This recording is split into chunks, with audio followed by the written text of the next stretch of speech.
Well, you know, there's a reason that Adam Woodbury is one of the top 25 players in the country. And I think if you watch him as much as I did the last 2 years, I mean, nobody was in more of his games than I was. As you know, there's a limited number of times I go see him during the regular season, but in the summer, there is no limit. So every time he laced them up, the last 2 summers, I was there.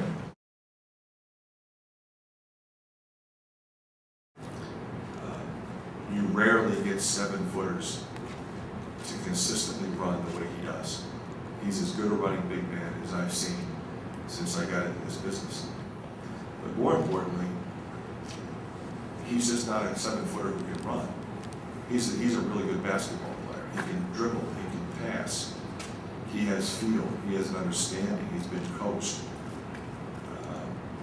He's smart, he's competitive. So those are the guys that you need to help build your program. And those are the guys you're comfortable saying are going to make an immediate impact.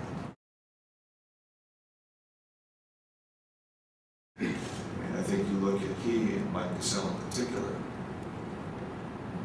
they are 2 of the hardest working players I've ever recruited.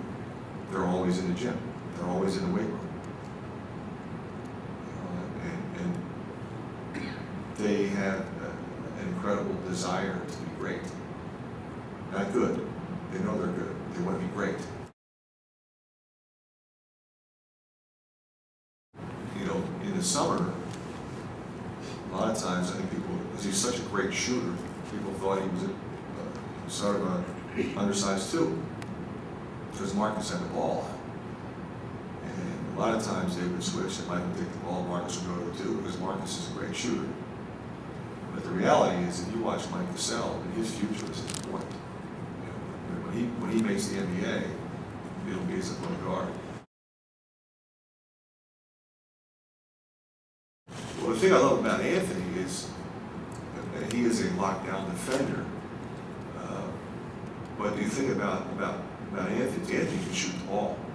Anthony's got 3-point range. Anthony can get to the rim and dunk on your head. You look at him at first and say, boy, he's a talented player.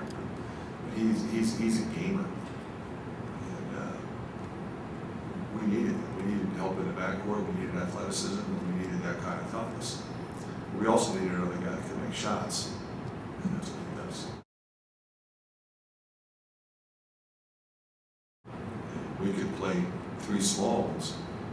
I could play Cassell, Ingram, and Clemens together. You say, well, that would be a smallish team. You'd basically have 3 6'2" guys. But those 2 guys, actually all 3 of them, are incredibly powerful athletically. They all rebound. They're all, you know, just incredibly tough guys, and they just compete. Ingram, he's going to score more in transition. He is phenomenal at attacking the rim. He plays above the rim. He's an absolute power pack. I mean, he's an assassin defensively. He would just take you right out of the game. And ironically, when I went to see him, I went to the game to see somebody else. That's why I was there. I was even there to see him. I didn't even know who he was. And that day, he was the best player on the floor, and his team won. They weren't supposed to win. They did. Huge crowd, Eagle Fieldhouse, the whole setup. You know, Indiana State tournament, all that fanfare. He was the best player on the floor that day.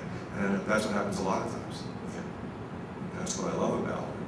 You know, he's going to come here hungry, thankful for the opportunity, wanted to play in the Big Ten, and he's going to get that opportunity.